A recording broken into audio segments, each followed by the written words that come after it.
মারতে মারতে আমাকে সেন্সলেস করে ফেলছে। মানে পরিমণি শেখ সাদি একই রুমে আছে, একই বিছনায়। যে ও যে কেমন ক্যারেক্টার, ও যে টাকার জন্য শেখ সাদির সাথে যে মার্কেটিং হয়েছিল ওইটাই আর কি, যে মানে পরে উনি হসপিটালে গেছিল।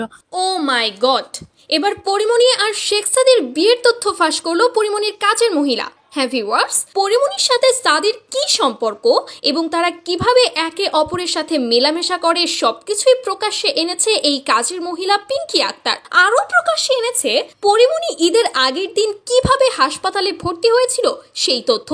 তবে প্রশ্ন হলো, পরীর এই কাজের মহিলা কি সব সত্য বলছে নাকি সবই সাজানো নাটক? এর পেছনে আবার অন্য কোনো রহস্য লুকিয়ে নেই তো? চলুন ভিউয়ার্স, ঘটনার বিস্তারিত জেনে নেওয়া যাক। সম্প্রতি পরিমণির বিরুদ্ধে অভিযোগ তুলেছে তার বাসায় মাত্র 1 মাস আগে নিযুক্ত হওয়া কাজের মহিলা পিঙ্কি আক্তার। তার অভিযোগ, পরিমণি তাকে শারীরিক নির্যাতন করেছে। পরিমণি শেখ সাদি একই রুমে আছে, একই বিছনায়। যে ও যে কেমন ক্যারেক্টার, ও যে টাকার জন্য। আর এই নিয়েই বর্তমানে সোশ্যাল মিডিয়া উত্তাল। এরই মাঝে সাংবাদিকরা তাকে জিজ্ঞাসাবাদ করাকালীন এক পর্যায়ে সে বলে, পরিমণি শেখ সাদি একই রুমে আছে, একই বিছনায় আছে, একই টেবিলে খাবার খাচ্ছে। তাহলে ওনারা বিয়ে করছে না করছে সেটা। যদিও তিনি এটা উল্লেখ করেছেন যে তিনি তাদের বিয়েটা দেখেনি, তবে তাদের আচরণ দেখে মনে হয় যে হ্যাঁ, তারা হাজব্যান্ড ওয়াইফ।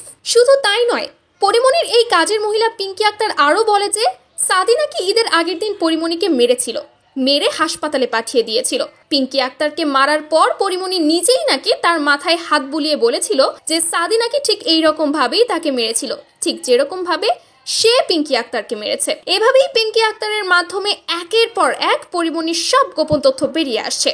শুধু তাই নয়, পিঙ্কি আক্তার এও বলেছে যে পরিমণি নাকি তার ড্রাইভারের সাথে শুতেও রাজি হয়ে যায় টাকার বিনিময়ে। ড্রাইভার থেকে শুরু করে নিম্ন শ্রেণী থেকে শুরু করে ওর মানে মানুষের সাথে শুইতে মানে বিন্দু পরিমাণ দ্বিধাবোধ নাই। তবে প্রশ্ন কিন্তু থেকেই যায়, মাত্র 1 মাসও হয়নি এই পিঙ্কি আক্তার পরিমণির বাসায় কাজ করছে, তার মাঝেই এত সব অভিযোগ তুলে বসলো। এর পেছনে কি আসলেই কোনো রহস্য লুকিয়ে নেই? পরিমণির বাসায় তো আরো অনেক কাজের লোক কাজ করেছে, কই তারা তো কখনো অভিযোগ তোলেনি।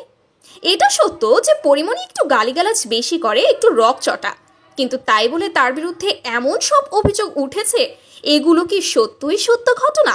না ভিউয়ার্স, এইসব ঘটনাগুলোর পেছনেও কিন্তু একটা বিশাল ষড়যন্ত্র লুকিয়ে রয়েছে। সবকিছুই প্রকাশ্যে আনবো আমাদের এই ভিডিওগুলো। খুব শীঘ্রই এই সমস্ত তথ্য আপনারা জানতে পারবেন, তাই ততক্ষণ পর্যন্ত আমাদের সঙ্গে থাকার অনুরোধ রইল। আর ভিডিওটি সম্পর্কে যদি কোনো মন্তব্য প্রকাশ করার থাকে অবশ্যই কমেন্ট করে জানাতে ভুলবেন না কিন্তু। আল্লাহ হাফেজ।